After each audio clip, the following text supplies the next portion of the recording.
الذي لا يحب الله الجهر الله يدا peññingol bissuyi e bonande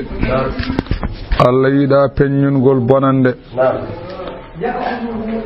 kala baddo ko boni feññine yuagabu alayhi alayhi sago dum leftire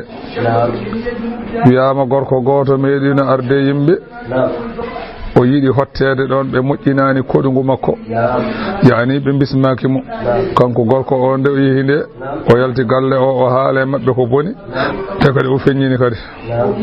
woni wibe ala woni sababu ay o jippade o gorko goto arina sayyidina abubakar sallallahu alaihi wasallam gorko goto ni wiya sayyidina abubakar ala fo ko wiyata sayyidina abubakar bonande on sahane la don tawa deji halare haydara gorko o haale sayyidina abubakar ko heewi ko boni caggal dum non nelaado deji tan haalani sayyidina abubakar kanyum ne yofti tan nelaado ko lilinodo tan ummi yehi fay der galle sayyidina abubakar ya rasulullah ande rasul sallallahu alaihi wasallam kanko odo o jetti mamami a haalani haydara mi yoftima tan gummoda kanko sayyidina rasul o wi e kan o haalata de malaika de derino don jabanoma ne joftida tan malaika o yehi seedani ari dum adini min yaade woni la yuhibbullahu al-jahra Allah yida peññingol bissu'i bonande min al-qawli to bange kongol kongol bongol kam Allah yida dum tan illa man zulima sawana non on toñaado on kam fala yu'akhidhu bil jahri bihi so tawi ka toñaado Allah kaysa feññini toñange nge a halti Allah nangirtama bi an yukhbira an zulmi zalimihi wa yad'u alayhi kala ko toñma ko ebo on saha annene kudam bibi kudam dum basela nani bibi kuddindi non wana kuddi yo may walla kuddi yo galle makkon ala ko biata ko jomam ya buccitanam haqqam e kaari walla kaari walla jomam ya yobanam kaari ko wadimi ko walla jomam ya leptu tonjumi o walla jomam ya yoftonomi anmi kaari wi kam ko kono dagota ko aywa kuda aywa masalan tonjomo o yo may e timmode bonde ala awiyata noon hayso toñangeeɗo yetti fof oto wi noon walla mbiya joomam ya yirbin galle makko walla ya halkumo ɗum fof oto haal ɗum aɗa wawi noon wiide joomam yeftonomi o koto fof de mbimi munji ɓuri wasde hudde de ɗum ɓuri de ɗum noon ko maqama mawɗo walida umira bihi sallallahu alayhi wa sallam nde wonno ɗum ko maqama mawɗo ɗum addani nelaɗo Allah yamirede ɗum Allah wima fasfa hissaf hal jamila nde wonno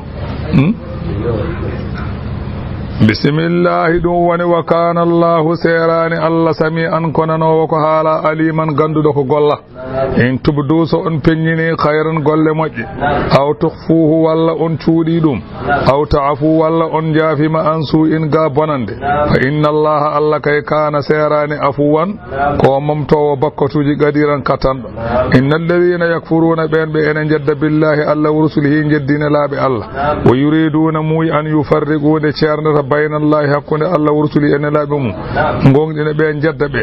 wa yaquluna gona wiide nu'minu bi ba'din minen kay emin gonɗina yoga ene laaɓe wa nakfuru emin jeddi kadi bi ba'din yoga e mabɓe wa yuriduna ene muy an yattakhiduna jogito bayna zalika hakkunde wonde kefere wonde julɗo sabilan lawol ene jaara hen Allah wi ulaika ɓe humul kafiruna haqqan sa nani kefere e gonga ko biyo o annabi ko gonga oɗo wona gonga ko on woni kefero wa amma mo gonɗana hay hunde o hay waɗa kefere wiyete ko mushriku kefero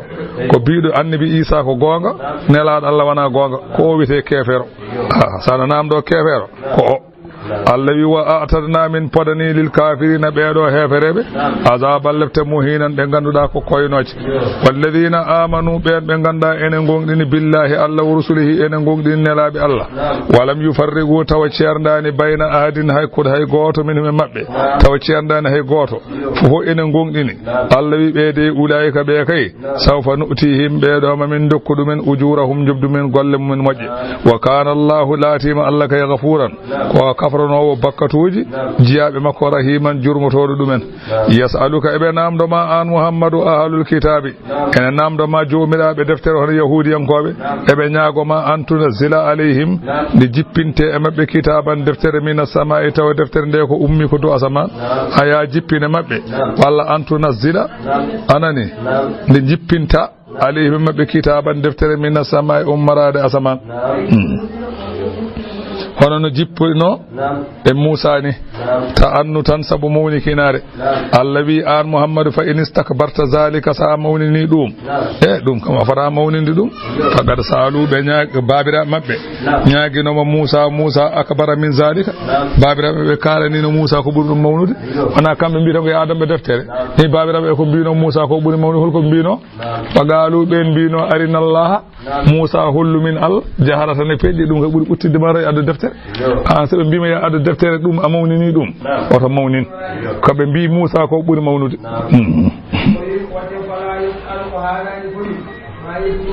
mata ɗum ɓuri de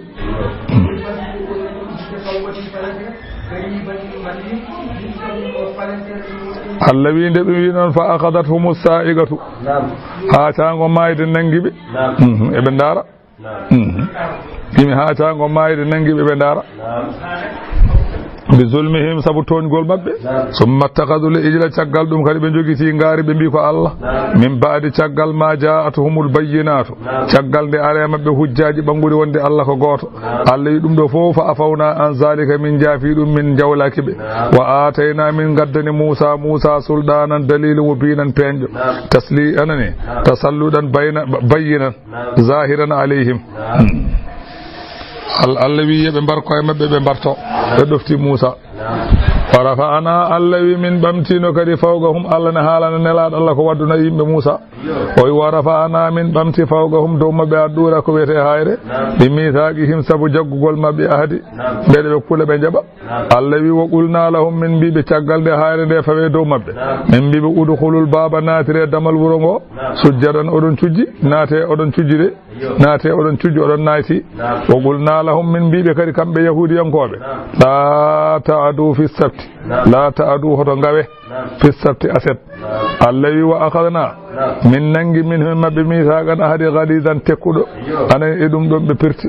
Allah wi nde min kalde mabɓe nde andi ko la ta'addu enen mbiɗen ko hoto yawtu wa la ta'adu noon ko hoto ngawe jangguin meɗen noon ko la ta'addu ille enen kewɗe wiide Allah wi fa bima nagdihim sabu pirtugol mabɓe ngo oɗon ahdi fa bima nagdihim mithaqahum sabu pirtugol mabɓe aadi mabɓe o wo kufrihim e sabu jeddugol mabɓe bi ayatillahi ayaji Allah wa qatlihimul anbiya e sabu warde ɓe annabaɓe ɓe gayri haqqin ko wona gonga wa qawlihim e sabu konngol mabɓe ngol ɓe mbino nelaɗo Allah qulubuna ɓerɗe amen gulfun koko coki hay huude wawa nadde toon Allah wi bal ɗaɓa Allahu alayha bi kufrihim fakkini wona sokade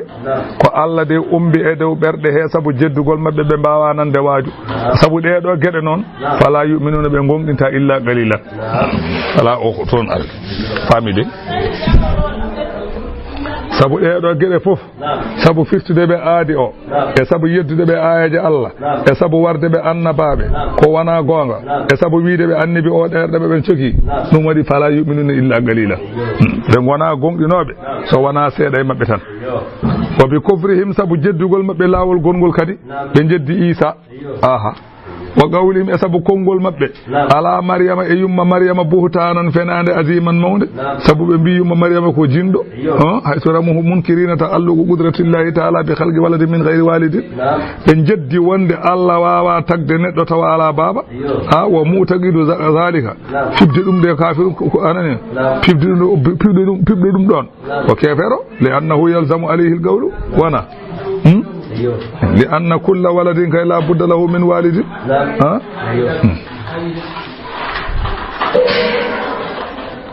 wa qawlihim e sabu konngol mabɓe eɓe mbaso ɓe mbi innana minen kay qatalnal masiha minen min mbarino Isa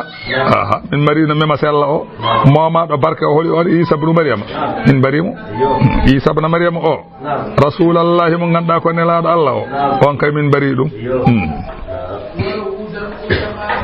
Allah wi sabu ɗiɗo konnguli noon azabnahum min leftiri qala taala takdiban lahum fi gatlihi Allah ene fennama ko ɓe mbi ɓe mbarimo ko Allah wi ɓe penat wama gataluhu ɓe mbaranimo wama salabuhu te ɓe petanimo walakin ko woni shubbiha lahum o nandidina koye maɓɓe moɓe mbino yoya waroyama o on mbaadi makko itta watta e mum yalti ne yalti ɓe paye muɗum ɓe mbari nde ɓe mbari nde ɓe mbi I joni mo nelnaɗen nde suudo to woni ɓe jiyani Isa ɓe jiyani ɓe nelno ɓe mbi so tawi komo nelnoɗen o mbarɗen oto Isa woni so tawi ko Isa mbarɗen mo nelnoɗen o to woni tan kam ɓe lurdi ɓe goni kadi e wardirde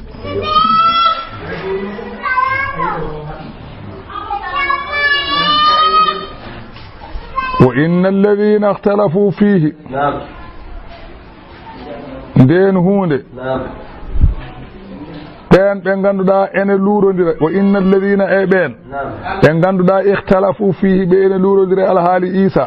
ɓeene mbiya ko en warɓe ɓe mbiya alaa en mbarani mo ɓeyde lafi sakkin minhu enen ngona e sikki e wardemo ɓeeɗo mbi nde ɓe njii baraaɗo o yeeso ngo ko yeeso Isa anndu ndu wona ɓanndu Isa ɓe mbi wona kanko woɓɓe ɓe mbi alaa ko kanko bal huwa Allah wi malahum alanaɓe bihi e wardemo nde min ilmin gandal illattiba addanni so wona rewde jikke tan Allah wi wama qataluhu qatalan yaqinan wama qataluhu ɓe mbaranimo de kanko Isa qatalan wargo yaqinan e yenanede ɓe mbaranimo wargo yenanede wona gonga mbimo wama qataluhu yaqinan yaqinan ko naato natul masdaril mahzufi masdar ko mamtaɗo qatalan ma qataluhu qatalan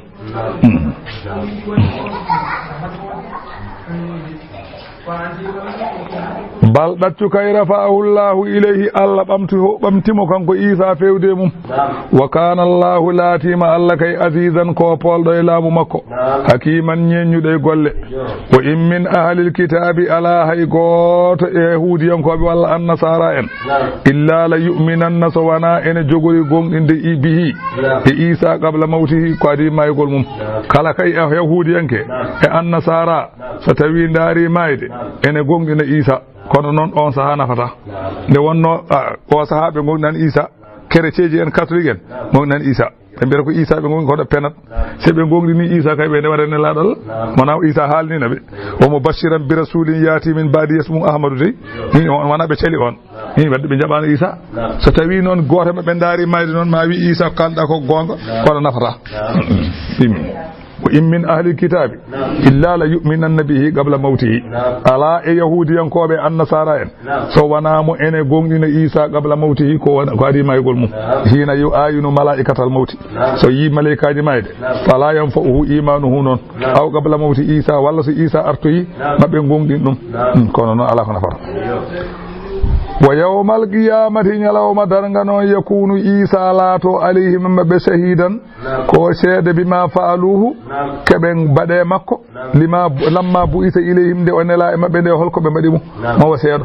tabi zulmin sabu toñange min alladina ummarade ɓen haadu yahudiyankoɓe sabu toñange maɓɓe de harramna alayhim min karminir e maɓɓe ɗayibatin daginoɗi uhillat lahum ɓe ganduɗa ene dagnananoɓe keɓe dagnanano Allah wi min karminani ɓe min mbi kullati zufri wa min albagari wal ganami harramna alayhim suhumahuma sabu huɗede ɓe wa bi saddihim e sabu faddade ɓe an sabilillahi ga diina Allah kasiran ko heewi sabu ƴettude ɓe tawreta ɓe won ko woni hen koɓe poti haalde ɓe kaalani sabu ɗum ɗon noon Allah wi sabu ɗum min leftirta ɓe wa akhdihim riba e sabu nangude ɓe ñamde ɓe riba wa gadnuhu anhu ɓe kaɗanoma ɗum to tawreta ɓe kaɗanoma ñamde riba to tawreta wa aklihim e sabu ñamde ɓe kadi amwalan nasi jawɗeri bil baɗile mere ko wayno yenede mbimi yenede huwa sa anda ko wiyete richwa ma yuɗihi sahsu lil hakimi ko neɗɗo ittata rokka ñawowo fa yahkumu lahu ñawowo ñamana ɗum fenani jeena ñawowo ñawanma fena walla jeena an woka wal aksudu man zukira hadihi l umuru al ittiazu biha ko waccorade ɗum ɗo وبيان أنها حرام في شرعنا أيضا أنني دي وني أنا حرم شريعة من كدي وفي الحديث كل لهم نبت من السهد فالنار أولى به وفي كلا تيو من غندو وردي كسابو نجيناري نغون تيو جيغول بوري هاندو ديموم نلادو وي نون قالوا بمبي وما السهد كو ويتي سهد وفي الرشوة كو وني نجيناري في الحاكم فالحاكم وفي نياوو لا يجوز له أن يأخذ شيئا على حكمه داغو ساكو نياوو hokkede huunde jaba nyama dagaki wa misluhu adda minhu non kay defatode gadi yenede ala dagaki wa zul jahi non jom martaba ene yene ene nyama dagaki wal muqrid walla nyamlido anani de yende dagaki fil hadisi salasatu la takunu illa Allah gede tati warata so wana Allah al gardu ko ene nyamande an nyamdirta so wana Allah aweta da nyamla pour ha jede da nyamla waddamanu walla defare wal jahu walla martaba ko wayno wonde ceerna da waajo yimbe ma jeena da dagaki dawata ko الذي وأعتدنا للكافرين من فدنه فرب منه مب عذاب التي أليما مست لكن الراسخون كوين ننتبد في العلم أغندل منه مب كوين عبد الله بن سلام والمؤمنون إجول بفرب قم مكة في مدينة مدينة نابي بينكم يؤمنون إن غونغينا بما أنزل إليك كو جبنا فيودما وما أنزل إكو جبنا من قبلك كو أدما إدفت والمقيمين الصلاة كبنيد بإجول والمؤتون الزكاة بتتا زكال والمؤمنون كبي غومدين بالله الله واليوم الاخر ان يلا مرتكتيدو الله وي بين انني والمقيمين الصلاه بغاندا كو نيبه جولده والمؤتون الزكاه بغاندا ان تتا زكاجه والمؤمنون بالله بغاندا ان غومدين الله واليوم الاخر غومدين يلا مرتكتيدو الله وي اولئك به كيسا نؤتيهم بيدو مامن دوكدو من اجران جبدي عظيما مودي ko buri aljanna kam mawnude alawana mamin dokku be aljanna إنا من أوحينا إليك من بهي مفودما عن محمد كما أوحينا هنن من بهيرنو إلى نوح فود النبي نوح والنبيين كأن باب من بعده أرب تشغل النبي نوح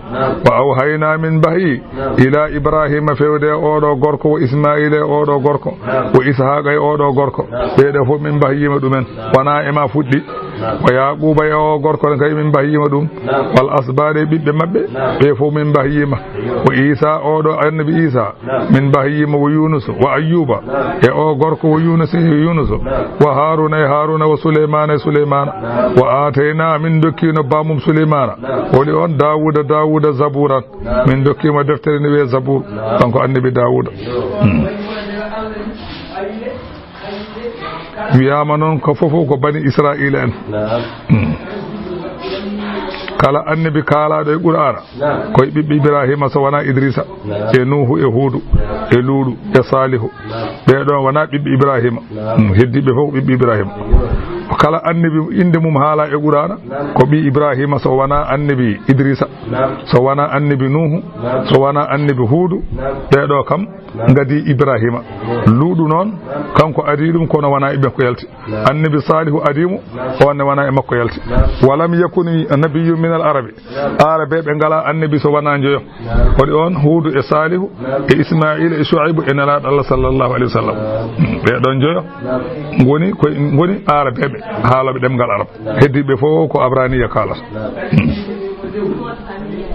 wa atayna dawuda noon zaburan annabi dawuda min dokki ɗum deftere wiye zabour noon ko 150 simore aha 150 simore wone deftere he laysa fiha hukmun ala hen ñawore ko ñawore ala hen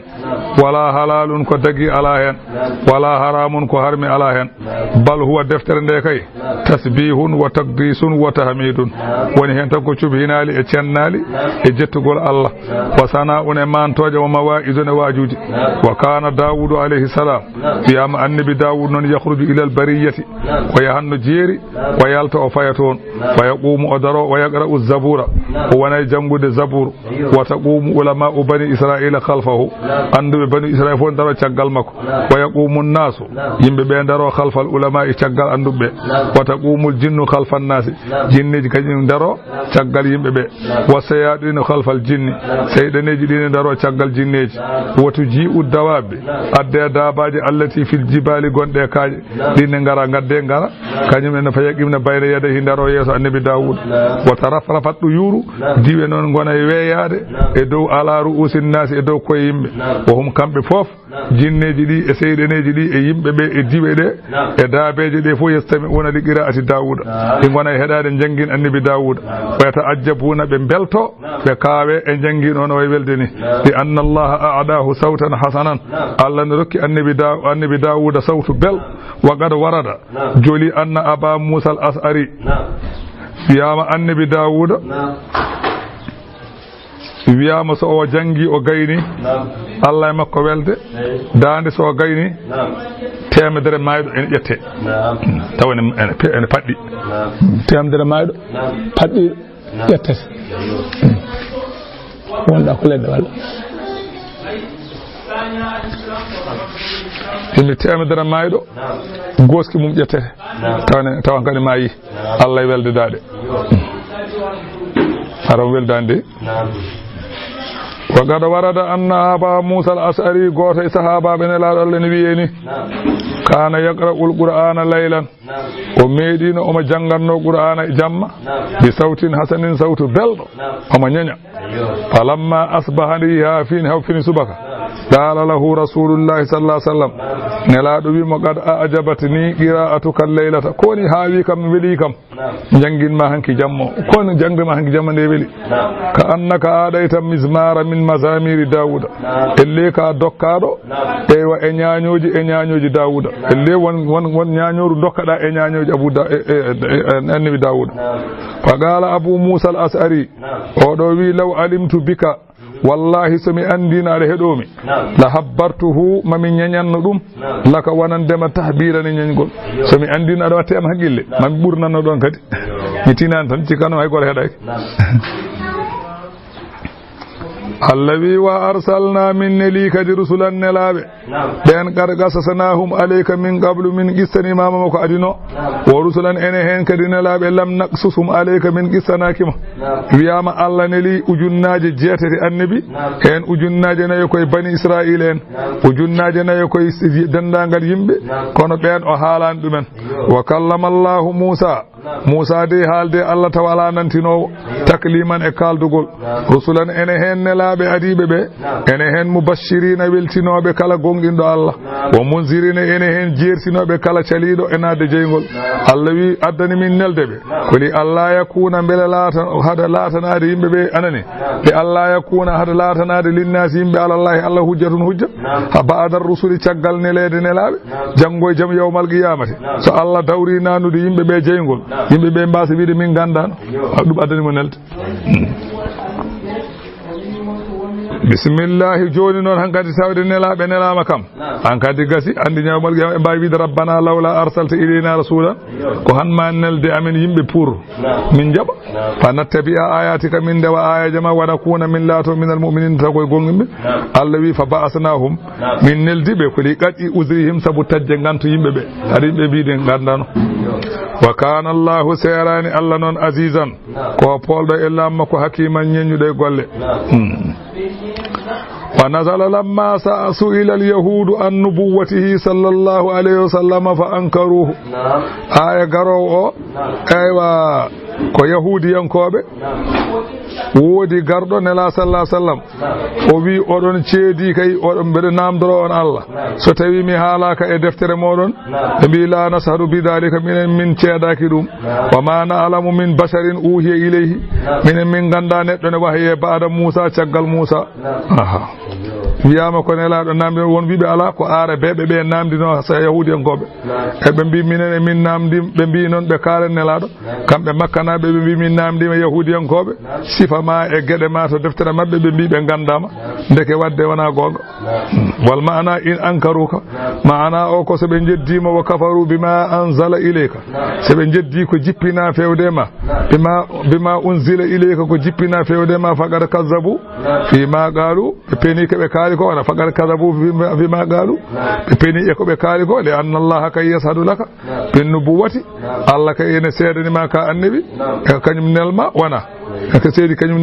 nelma jippinema soɓe jeddi e jooɗ e paala hara lakinillahu seɓe calima seedade o woni kay allah yashadu allah kay ene seedo ɓema anzala ilayka ko jippini fewdema anzalahu o jippini ɗum bi ilmihi koye gandal makko wal malaikatu malaikaji ni kay yashaduna ne ceeɗo wonde ka annabi wa kafa billahi yoni allah noon sahidan wonde seeɗo so allah woni seede gasi timmi walla inna alladhina kafaru ɓe ganda ene jeddi allah wa saddu paddi yimɓe an sabilillahi ga diine allah gaddallu ɓeyde majji dalalan majjere ba'idan woɗɗude gonga inna alladhina kafaru so tawi ko ɓen yedduɓe allah wa zalamu toñi annabi o e sudde sifaji mum lam yakunillahu wanani allah kay li yaghfira lahum ene jogori yafade ɓe allah jogorani yafade ɓe wala li yahdiyahum wanani allah kay ene jogori fewnude ɓe ɗariqal lawol allah fewntaɓe lawol illa ɗariqa jahannama so wona lawol jettinowol jahannama ngol tan allah fewntaɓe khalidina seɓe naati to jahannama keɓe ñawanaɓe casal fiha toon abadan ha alaɗo haaɗi wa kana zalika laatima ɗum alallahi allah ɗum kay yasiranne newi ya ayyuhannasu he moɗon makkanaɓe qad ja'akum rasulu aremon nelaɗo holi on sallallahu alayhi wa sallam aremon addemon bil haqqi gonga min rabbikum aremon gonga de o addemon gonga o min rabbikum ummi koto jommon ɗum noon fa aminu gonɗine ko haali ko son gonɗini pandirɗe hen pandirɗe ɗum golle ɗum son mbaɗi ɗum de khayran lakum ɓuuri moƴƴande on e ko gonɗon e dow mum ko wo in takfuru so on jeddi ko onela ko fa inna lillahi gande ene wodani allah kam ma fi samawati ko wone asamanuji wal ardi ko wone leydi fof ko allah jeeyi wa kana allahu serani allah aliman ko ganduɗo tago makko hakiman ñeñuɗe golle ya ahlal kitabi he mon jomiraɓe linjila la taglu hoto jawte kaddi fi dinikum e diine mon wala taqulu hoto kalete alallahi allah illa al haqqa so wona konngol gonga innamal masihu gande ko momaɗo barke o wona isa ibn maryama gande koye rasulullahi wonelaɗo allah wona allah de ƴettoɗe ɗum de wa kalimatuhu ko konngol allah aha alqaha allah yettini konngol ngol ila maryama fewde maryama ruhun ko ruhu minhu laafaɗo e allah kono wona ɓi allah o wona ɓi allah ala ko ruhu laafaɗo e allah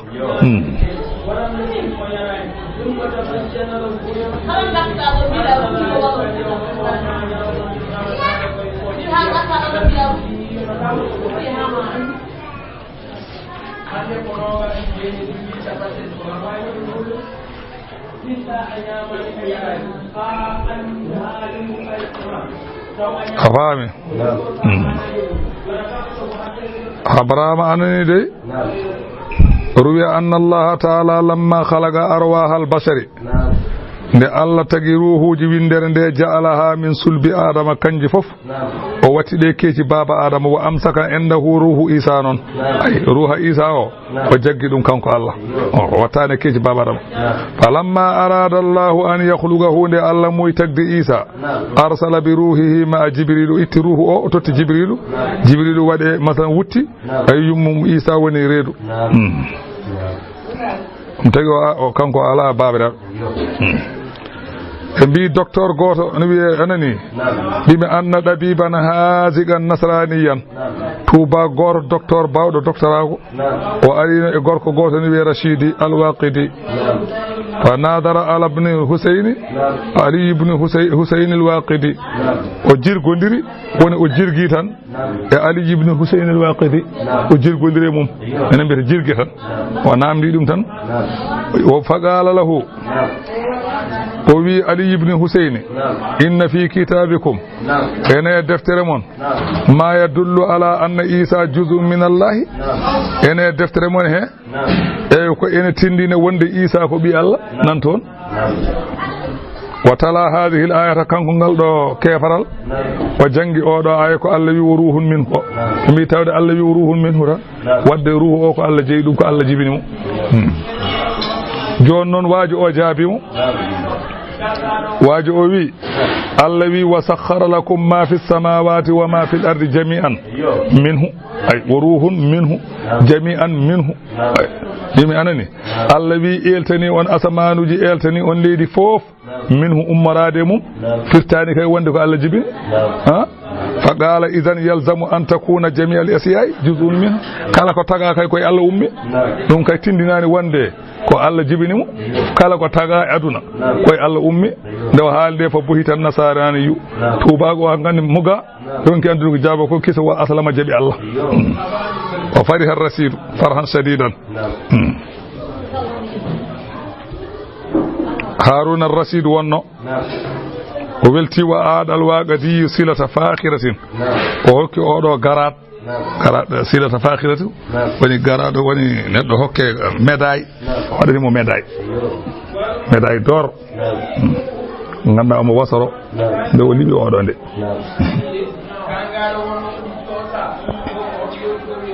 fa aminu billahi ngongdine Allah wa rusulihi ngongdine nelabe Allah wala taqulu hodo biyete Allah be de salasatun ko tato hodo biye non Allah ko Allah Isa ko Allah yumu Isa ko Allah hodo biye ngol kongol intahu ngoppe hodo bade khairal lakum buri mojjande e ko kalton ko innamallahu ngande Allah ilahun ko dewetedo wahidun goto subhanahu senade wodanimo an yakuna lahu waladun de latanto mo biddo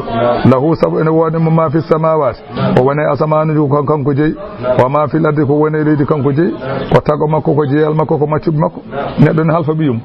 ni neddo wan so tawi Allah jibinno en kay o halfara en wa kafa billahi yoni Allah non wakilan seede e dum don gandede lan yastankifal masihu min de kam bada andi kam Isa kam mawni kintako an yakuna abdan lillahi de la to ko maccuda Allah Isa de mawni kinaki wonde maccuda Allah kanyum kam son bi o wana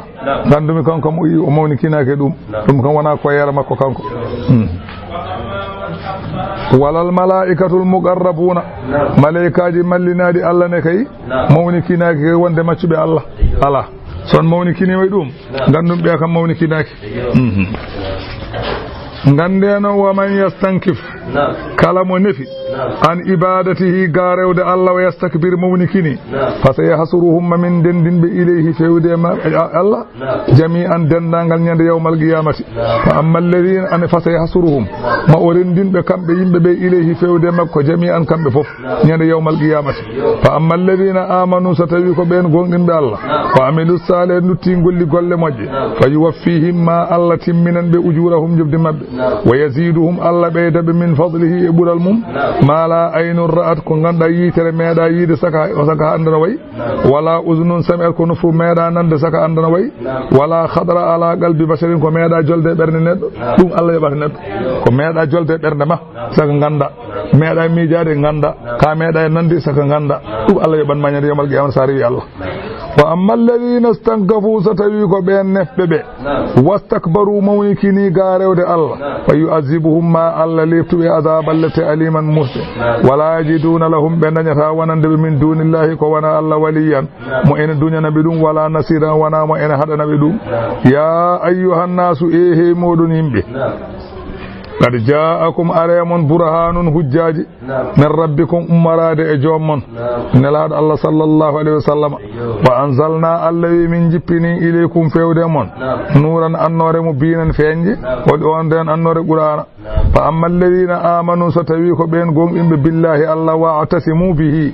جوجتي الله أنني دي والله واعتصموا به جوجتي الله فسيدخلهم ما ونان بفي رحمة يرمين منه أمراد مكو فاضلين برال ويهديهم ما أفيون بإليه فيودي مكو سراد الله والمستقيما فوتشنغل دين الإسلام الذي يستفتونك ebe caggitoma alhaali kalala ko wiyete kalalatu ko neddo maydo mo woppani yummum woppani baamum woppani biddo o wiyete kalala enen bieta ande eɓe namdama on donu mum no wayata ɗum ɓe jiiɗi namdadema ɓuri wiɓe Allahu Allah dey yuftikum omo saggita on fil kalalati eko wiyete ande ko ɗum haalano holko firtata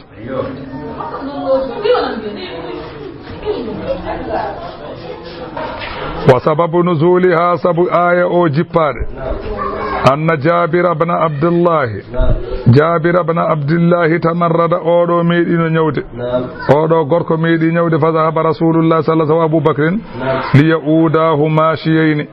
asayidna Abubakri e sayyidina rasulullah ɓe jeehi to makko salminoydema eɓe jaara koyɗe falamma dakhala alayhi nde ɓe ngare galle he ɓe naati ɗon wajadahu ɓe tawimo mughma alayhi omo wayno pekkorɗo omo wayno an kan rafi o tampinimo haw fekkori o wawa jabade on saha fatawadda rasulullahi nelaɗo salligi summa sabba alayhi min wudu'ihi nelaɗo itti salligum o wicce makko on saha fa afaga o ɗifti onatti fekkorde onatti faɗɗade fa qala ya rasulallahi o wiya an nelaɗo kayfa asna'u fi mali jawdam ndi jogimi ndi holko mbaɗanmi hen falam yarudda alayhi nelaɗo haalananimo no waɗata nde wonno taw alana ɗum dalilu ha aya o jippi omo jogui noon ɓe o jiidi yumma e baaba eɓa jeenayo anani won wiɓe ala ko jeeɗi ɗo kono ko rewɓe ndo ko ɓe rewɓe worɓe ɓe o jiidi yumma e baaba a faami ko rewɓe ɓolɓe ɗimmi ko rewɓe ɓolɓe ɓe o jiidi yumma e baaba ɓeeno jogui o yiɗi noon namdade jawdi makko so ma yino watte Allah noon jippini oɗo aya Allah wi inimru'un so tawi neɗɗanke halaka maayi laysa lahu waladun alanamo ɓiɗɗo wala walidun alanamo jinnaɗo o huwal kalalatu ko o wiyete ande woni ande komo ala ɓiɗɗo ala ɓiɓiɗɗo wala hu noon tawne wonimo uktun bandiraɗo debbo mo jiidi yumma e baba Allah mo jiidi baba on ɗon so tawi neɗɗo o mayimo ala ɓiɗɗo ala ɓiɓiɗɗo omo jogui bandiraɗo debbo mo jiidi yumma e baba taw ko goto fala ha nisfu ma taraka on jeeyi feccere e jawdi makko ko woppi ko eyyi neɗɗo maayi omo jogui bandiraɗo debbo mo jiidi yumma e baba walla mo jiidi baba omo jogui a faami on goto o jogui fala ha nisfu ma taraka on jeeyi ko feccere e ko woppi ko so ɓe goni ɗiɗo noon ɗum kam en janggini ko suudu sayni ɓe keɓata o huwa so tawi ko gorko noon yarisuha so jooɗi ko tawi ko debbo maayi debbo o ala ɓiɗɗo ala ɓiɓiɗɗo ala jinnaɗo maayi ene woppi jawdi omo woppi bandi ko gorko goto on yarisuha ronanmo on nawata fof on ɓoftat fof nawa ta nani ɗum ko illam yakul laha waladun de tawa de o ala ɓiɗɗo kanko maayiɗo o somo jogui ɓiɗɗo gorko kay hay hunde bandiraɗo gorko heɓata aha so tawi noon o jogui ko ɓiɗɗo debbo so on itti gueɗal mum ko heddi ko mo jiidi yumma e baba o nawa ndeke a andi so tawi jiidaɗo yumma jiidaɗo maayiɗo o mo jiidi o tawi ɓe jiidi ko yumma so gorko so debbo en janggino on heɓata ko sudusu en janggino ko adi walla fa in kanata so tawi noon kamɓe bandiraɓe rewɓe ɓe keɓe ɗiɗo ɗum woni ihnatayni keɓe ɗiɗo falahuma sulusani mimma taraka so neɗɗo maayi ene woppi jawdi omo jogui bandiraɓe ɗiɗo rewɓe walla ko ɓuri ɗon ha temedere bandiraɗo debbo kanko Malik Dia omo woppi million ngaji 10 joni noon mayde joli o maayi omo woppi million ngaji 10 omo jogui bandiraɓe rewɓe ɓolɓe o woppi fala huma sulusani ɓen jeeyi ko tata ɓe ɗiɗi e jawdi makko jawdi ɗi watte ko pecce jeegom hen nayyi ko ɓen jeeyi anani hen nayyi ko ɓen jeeyi pecce ɗiɗi heddiɓe keddiɗe ɗe asbotoɓe garana wa in kanu so tawi noon ronoɓe ɓe ikhwatan ko musidaɓe hewɓe rijalan wa nisaan worɓe rewɓe fof ene hen nden ɓe mbatta ko falis zakari ene wodani gorko e mabɓe mislu hazzilun so yeyni yeru gueɗal rewɓe ɗiɗo kala gorko nawa temedere debbo nawa 50 yubayyinu llahu lakum Allah ene feññinana on shariaji diine mon holko waɗiri noon anta dillu hade mon majjude anta dillu hade mon majjude wallahu lamdo Allah noon bi kulli shay'in kala hunde yo hunde alimun omo andi kala hunde Allah ne andi ha tengti noon ko wiyete mira ko oɗo aya miras kanko wattidi tellade ayaji miras fof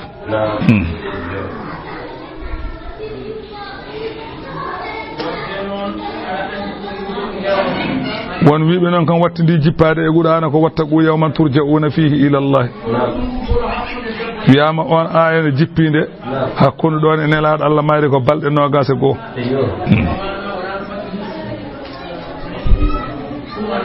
won wiɓe kadi ala ko al yawma akmaltu lakum dinakum ayo kala law adi ɗum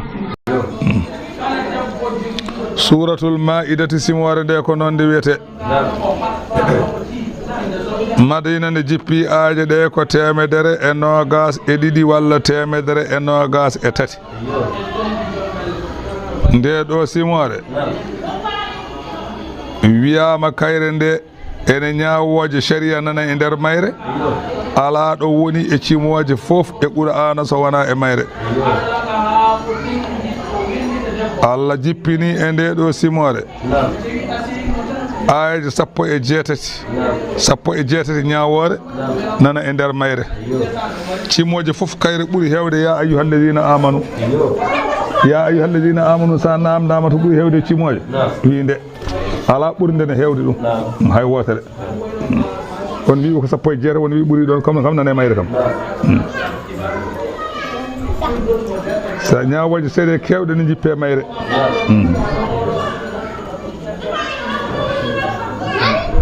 bismillahi ko inde Allah arrahmani ko inde Allah arrahimi ko inde Allah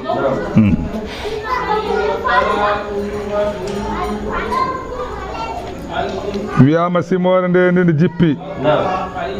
jippi ko nokkune wiye arfa hajjuma nelaɗo Allah waynino o ko on ɗon omo dari arfa o jangi ɗum e khutba makko o wi ya ayyuhan nasu inna suratal ma'idati min akhiril qur'ani nuzulan gande nde ɗo simore koye wattande qur'ana jippogol nde ɗo simore jeeya fa ahillu halalaha kala kene dangne wa harrimu haramaha kala kene harmini karmine وإنما خصها بذلك وإن كان كل سورة كي يجب تهليل حلالها وتحريم حرامها عندي سيمور فوق كالو دغني ene waddi ma gongdinde walla kala ko harmini kadi waddi ma gongdinde o wi sayi o wi ni tan ko sabu mawninde alhaali mayre kayre simor ne ya ayyuha alladhina amanu ehe modon gongdinbe Allah aw fu timmine bil uqudi ahdiji timmine adiji hakkunde mon Allah timmine adiji hakkunde mon masalan anani de ijiyabe Allah uqudu ko public firata kono ko ahdi tan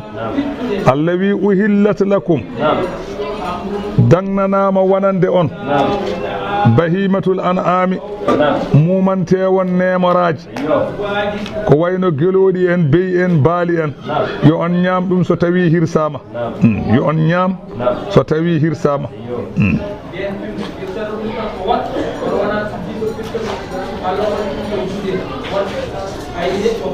kala ko wadi koyde tan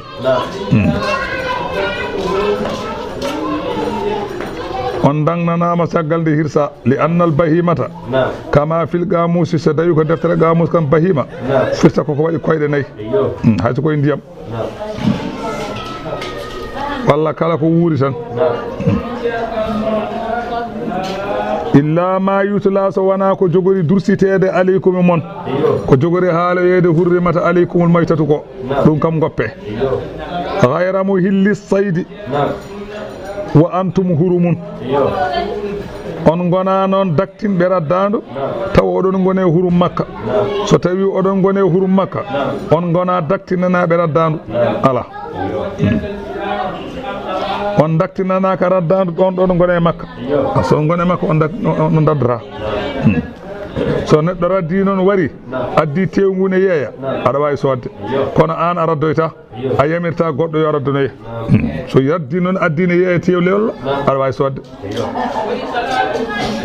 inna allaha allah kay yahkumu kanko woni ñawowo ma yuridu ko yiɗi ya ayyuha alladina amanu he moɗon gonɗinɓe allah la tuhillu hoto daktine sa'airallahi maaleji diine allah so on gone hurum makka hoto daddine hoto dadde wala shahra al harama hoto kaɓe ɗe kadi lebbi hormanteji hoto mbaɗe ɗum walal hadiya kadi pewɗo hurum makka ene faane ton hirsoye hoto podde ɗe ɗum mbaron walal gala ida ko waɗa médayuji haɓɓa e leɗɗe makka ha holne hoto pala ɗe hoto mbare wala amina hoto daktine kadi e faddade ɓe ganduɗa ko fanditiɓe albaytal harama yahoɓe ene kajjoya hoto kaɓe e mumen yabtahuna ɓe ene ɗaɓɓa fadlan ɓuural min rabbihim e jowmumen wo ridwanan e weluyo an ene kajjoya ewa ene juulo e walla ene jaaha tan ƴeewoya weluyo allah hoto kaɓe e ɓe aya o no nuskira aya bara o kala tawɗen ɓe piyeɓa cekke jogoɓe woni sababu oɗo anna rajula min rabi'ata gorko goto koye bani rabi'ata en jeeya yuqalu lahu alhadmu surayhi buni hindin ni o wiyete atal madinata o arino madina wa taraka khaylahu o pipuccu makko wa juyusahu e konuji makko wa jaa rasulallahi bi nafsihi o arene laado allah e hoore makko o yebbi koyɗe makko o yetti wa qad kana laatinoma noon hade makko arde akhbarahum an-nabiyyu bihi kamɓe sahabaɓe ɓe nelaɗo ne yewtide e maɓɓe o haalani ɓe alhaali ngal ɗo kuɗa ngal gila o yettaki nelaɗo wi ma wod gorko ari ɗo joni alwajhu kafirin wal qafa gadirin won gorko arata ɗo joni yeeso ngo ko yeeso kefeero anani hoƴƴudu ndu ko hoƴƴudu kodotoɗo eɓe jooɗi tan ha goral ngal naati galle o falamma wasala annabiyya sallallahu alayhi wa sallama nde o yettino nelaɗo allah kanko oɗo haɗmu qala lahu ya muhammad o wi nelaɗo muhammad ma ta'muruna bihi holko jamirta min e mum yomin mbad joni fa qala nelaɗo wi ala ko jamirtumi on so wona shahadatu an la ilaha illa allah wa anna muhammadan rasulullah hay hunde mi wiyani on mbad so wona yo on ceernu deweteɗo e gonga ala so wona allah eywa muhammadu ko nelaɗo allah ko allah neli ɗum goɗɗum mi yamirani wo iqami salati e ñibde julde wo ita e zakat e tottude zakal faqala kanko goral ngal o jaabi nelaɗo wi hasanun ene moƴƴide so allah illa anna li umara la aqda'u amran dunahum so wona noon wonɓeɗo jogui bandiraɓe eyi mi wawa haalde hunde ko gaga mabɓe mi wawa tan yamirde hunde taw ɓe jamirani mami yiya ha to mabɓe min namditoɓe kamɓe lamɓe ɓe o ruttiti wala alliya noon aslamu wa ati bihim yama noon mi arta mi jaɓa allah mi addaɓe falamma kharaja nde o yalti istaga jumlatan min ghanami ahli almadinati wa ibilihim nde o yalti ngal ɗo goral nde ngal yalti aywa dendagal dammiri wuro ngo fof o hombi o nawi aywa o hombi dammiri ɗi o hombi geloɗi ɗi o nawi ɗumen o yehi o yahi falamma kana fil amil qabili hitande artore mo wuuri mum jaa o ari ɗon kanko ngal ɗo goral wa ma'ahu ene wonde makko tilkal ibili ɗin ma geloɗi wal ghanami e ɗin ma dammiri kada saga haadi o sogguno ɗumen ɗi omo soggiɗi joni omo arti o huwa kanko ma'a bani bakrin omo wonde e ngol ɗo leñol o hum ashabu halfin linnabi sallallahu alaihi wasallam ɓeɗo bani bakrin en ɓeɗo ko wondodirnoɓe nelaɗo en haɓata e mumen kala moɓe mooli kadi nelaɗo haɓata e mumen ɗum tan emo arde ɓen omo wonde mumen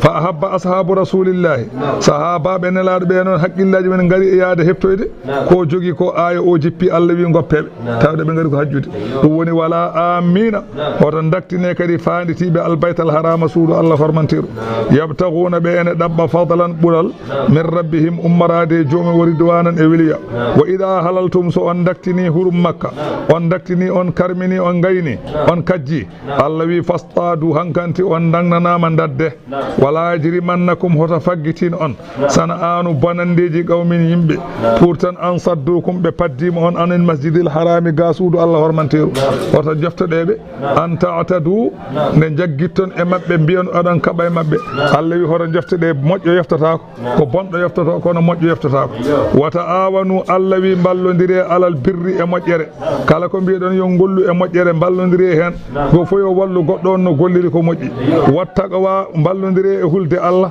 e woppude ko Allah haɗi on wala ta'awanu oto ballodire alal ismi e goofi kala ko ene goofol Allah hoto ballodire e gollude ɗum wal udwani e yewtude keeri Allah hoto ballodire e ɗum wattaqullaha kule Allah kule lefte Allah ɗoftude Allah inna Allaha lamɗo Allah noon shadidul iqabi kanko woni cattude lefte wonande lundi ɗon Allah wi hurrimat harminama aleykum mon almaytati ko wiyete jiiba ñamde jiiba de ene harmina e mon waddamu e ƴiƴam puufo jam ñamde ɗum ne harmina e mon walla hamal khinsiri tew mbaba tugal ene harmina e moɗon wama uhilla li ghayrillahi bihi kala ko ewlora ko wona inde Allah nde hirsete nde ko inde ceerno kalɗa walla inde waliyu walla inde annabi ceerno wi ɗum ñametake ene harmi aha so tawi ko inde jalan ene harmi ñametake so inde neɗɗo kalɗa ene harmi ñametake woppu wala ta'kulu mimma lam yuzkar ismullahi alayhi kala ko inde Allah haalaka e muɗum woto ñaam so tawi noon inde Allah inde ko wona Allah jillodiri ene ñaame aha li annahu sabu Allah ya'lu wala yula alayhi Allah kañum ko dow wonata ala ko wonata dow mum sa hirsi hunde a hirsi dammul a wi bismillahi Cheikh Tidiane hatta ñaame nde wonno ko bismillahi o tan teskete ɗon kono sa lelni dammol ma wi Cheikh Tidiane ngol jiibi sa lelni dammo a wi Muhammad a wi an bismillahi ngol jiibi a ñamata ngol ko ma inde Allah haale tan ko joomum mawni martaba fof o yo ñametake ɗimi ñametake hay ɗum kay sa nani ni wal mawdu'u anna dhalika waga min kitabiyin tawa ɗum ɗo yani koye kitabi dunke o hirsi o wi bisimillahi o haali Isa ɗum ene wawi ñamede wa amma min muslimin fa huwa murtaddun la tu'kalu zabihatuhu hanganti so tawi noon ko julɗo wi noon on ko jartodinɗo kala ko hirsi ñametake hada madhabu Malik ibn Anas ɗum ɗo woni madhaba Malik ibn Anas Maliku bi ahli alkitabi alladhina tu'kalu zabihatuhum wa in lam yadhkuru isma ghayrillahi alayhi alyahud ndo anani in lam yadhkuru isma ghayrillahi alayhi alyahud wan nasara walaw ghayyaru wa baddalu ɓeɗo kitabi dunkoɓe seɓe kirsi eɗen ñaama e sharɗi noon taw ɓe kaalani ko wona inde Allah so tawi ɓe kaali inde Allah ɓe kaali goɗɗum ene ñaame so ɓe kaalani inde Allah ɓe kaalani goɗɗum ene ñaame so ɓe kaali ko goɗɗum en ñamata faami so ɓe kaali inde Allah ɓe deƴƴi en ñamat so ɓe kaali inde Allah ɓe kaali goɗɗum eɗen ñaama so ɓe kaalani inde Allah ɓe kaalani hay hunde ɓe kirsi eɗen ñaama wa amma an julɗo sa haali ko wona inde Allah ka jartodin ko kirsuɗa ñametake wal mun khaniqatu ɗeɗɗingol ɓoggol ha maayi tawɗa mbo uurani a ñamata wal mawquzatu piyengol masalan sawru maayi a ñamata wal mutaraddiyatu jangol dow hayre yene leydi maayi ngol a ñamata wanna ɗihatu juwongol alladu ha maayi ngol a ñamata wama akala sabu e ko ñaami ɗum ngati ha maayi a ñamata illa ma zakkaytum so wona ko tawɗane wuuri kirsuɗa ɗum oɗon ñam sa tawine wuuri a hirsi aɗa ñaama so wuurani noon kam a ñamata wama zubiha kala ko hirsana alan nusubi e jalangeji kadi e ñametake kala ko hirsana jalan ñametake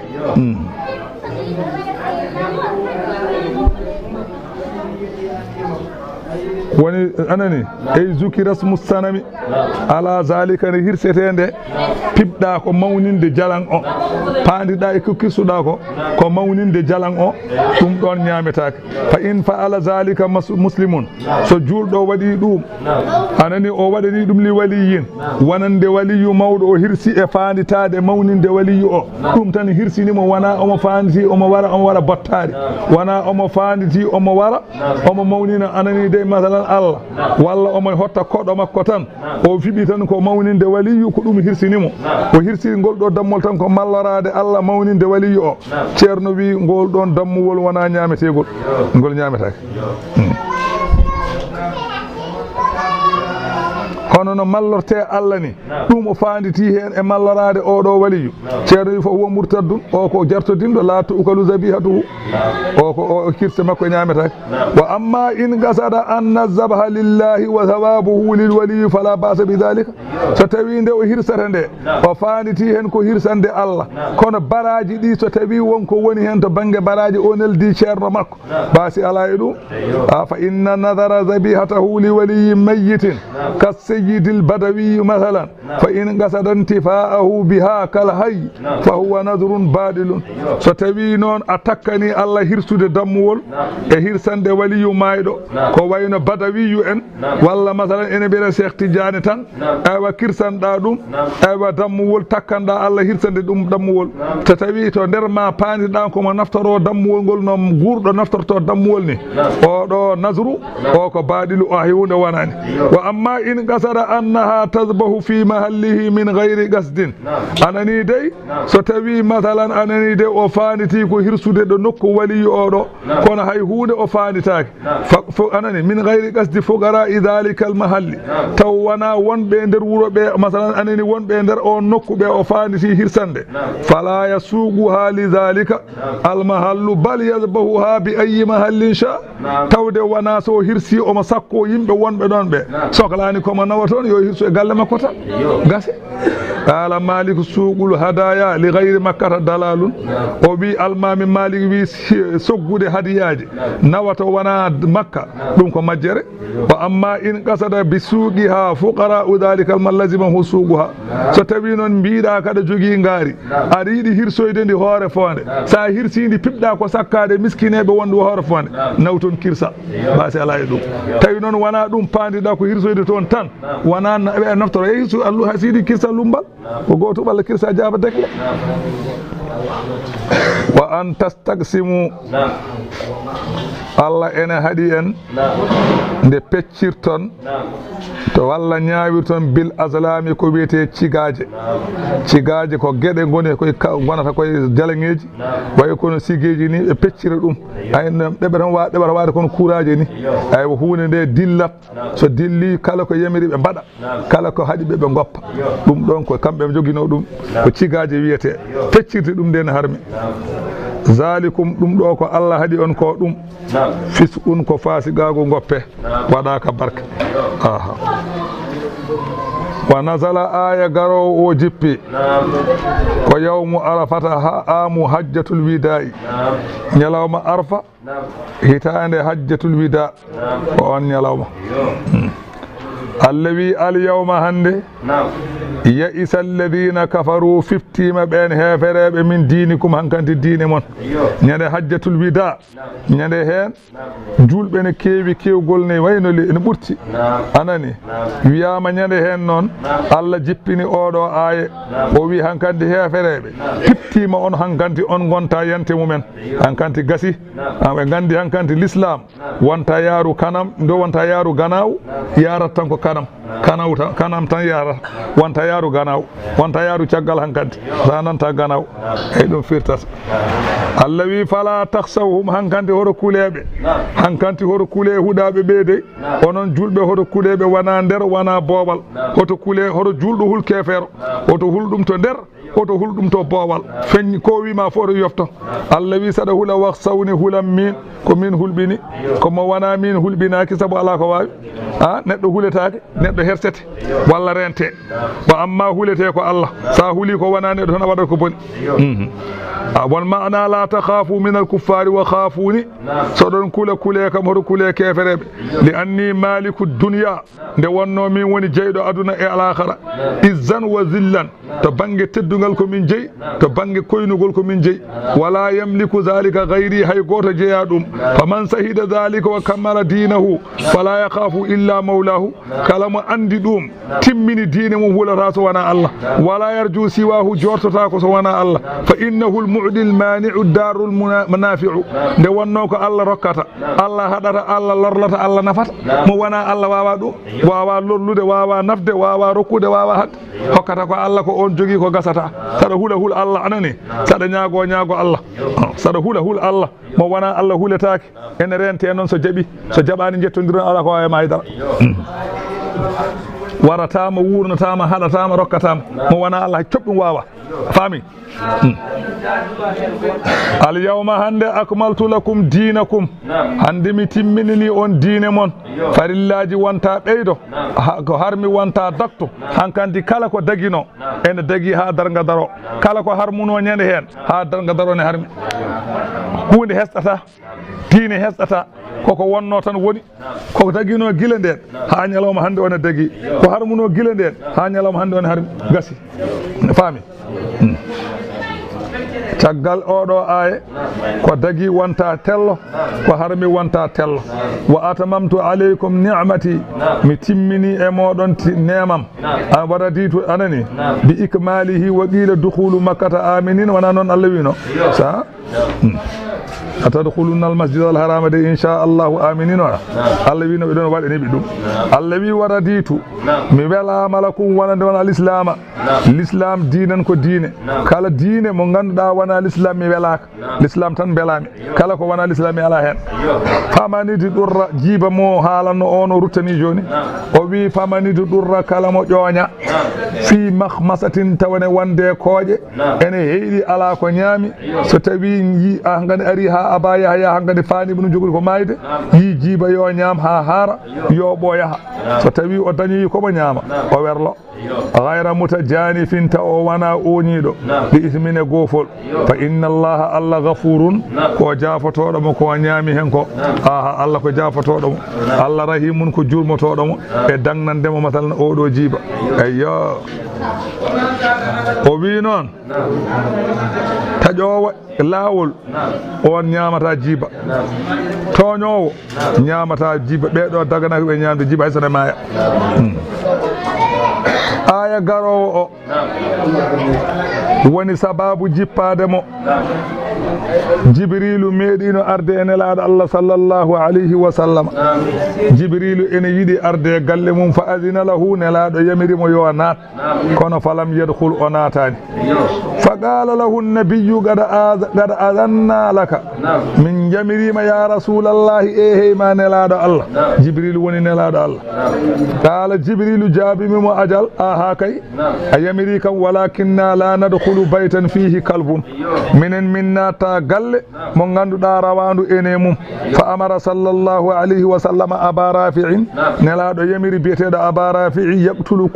kulla kalbin fil madinati kala rawandu wondu e wuro madina yo aba rafi'i ya wareya ɗum fa fa'ala aba rafi'i waɗi hattantaha ila imra'atin haw yetti debbo goto ennaha ene ɗo mum ɗo kalbun rawandu yambahu ne wafa alayha emu dawengel ngel ne wafa fa tarakahu kanko aba rafi'i woppi rawanu ndu rahmatan laha sabu yurmade debbo o amma jaa rasulallahi o arte nelaɗo Allah fa amarahu bi qatlihi nelaɗo wima ya waroyndu fa raja'a ila al kalbi o yehi o waroy rawanu ndu fa ja'u ila rasulillahi kamɓe sahabaɓe nenoɓe dawaɗi ɓe pop ɓe garti e nelaɗo Allah fa qalu lahu ɓe mbi nelaɗo ma yahillu lana min hadhihi al umma holko dagani min e ngol ɗo leñol amal allati amarta bi qatliha ngol jamirɗa yo ware nelaɗo deƴƴi jabaki aya o jippi yasalunaka maza uhilla lahum o oɗon aya jippi fa enda zalika on saha noon adina rasulullahi nelaɗo yamiri iktina alkilabi jogitaɗe dawaɗi allatino ɗin yuntafa ubi haaɗi ene naftore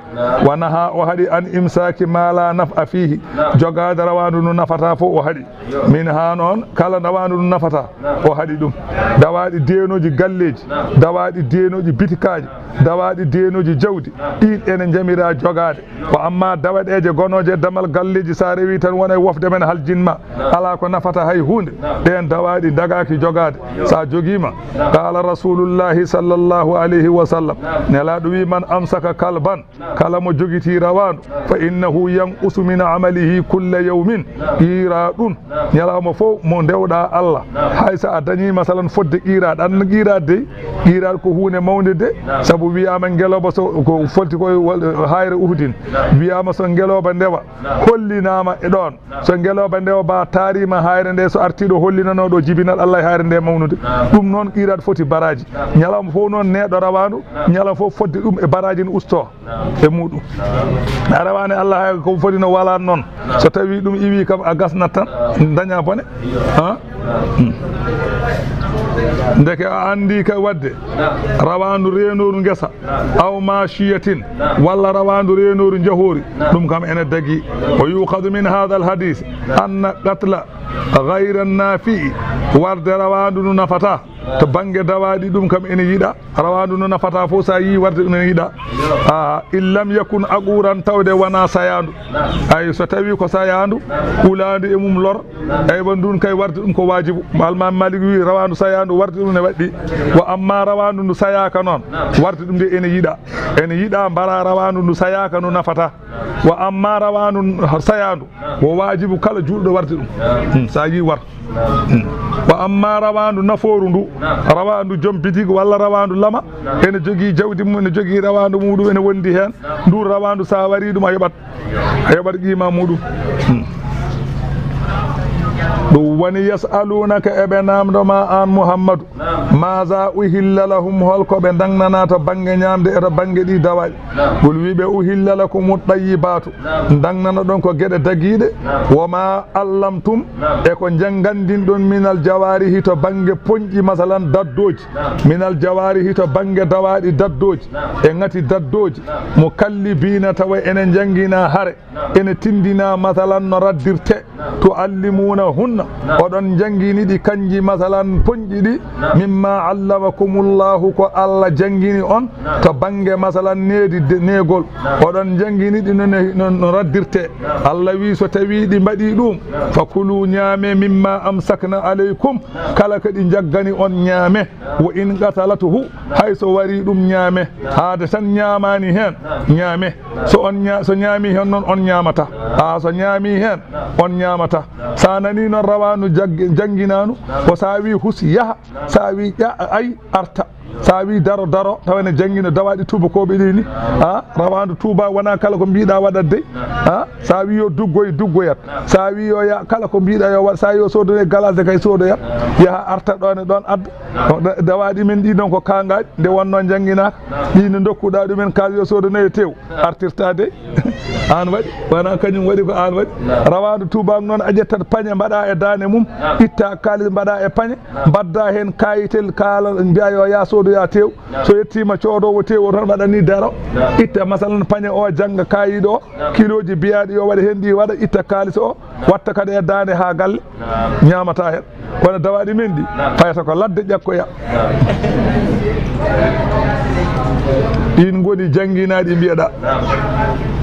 wadkuru jangtoɗe ismallahi alayhi so oɗon nela dawaɗi ɗi jangtoɗe inde Allah e raddanu ndu so tawi aɗa radda haɗa ma wiide hus mbiyata ko bismillahi hus oto hus o aɗa bismillahi de hus o yo wattindo bismillahi ɗum woni bismillahi woni kirse ɗe hus o yaha hankanti so tawi ndu yeehi a rewi hen so tawi ndu wari a tawi maayi a ñamat sa tawi mayani kirsa a ñama wona noon jangurɗa wattaqullaha kule Allah inna Allah Allah non sari'ul hisabi kanko woni jawɗo hasbore